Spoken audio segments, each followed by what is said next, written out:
In this video, I'll show you how to hide a field in Salesforce CRM step by step. To begin, navigate to salesforce.com and make sure you're logged in to your Salesforce account. Once you're on the dashboard, click on the gear icon located in the top right corner of the screen.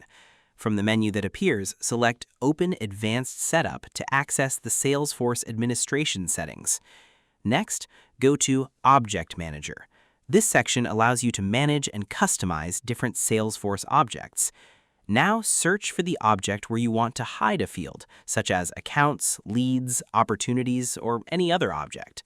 For this tutorial, we'll use opportunity as an example. After selecting the object, navigate to Fields and Relationships. Here, you'll see a list of all the fields available for that object. Search for the field you want to hide. Once you find it, click on the field and then select Edit. On the Edit page, locate the Field Usage drop-down menu. Open the drop-down, select Hidden, and then click Save to apply the change. That's it. The selected field will now be hidden according to the settings you've configured.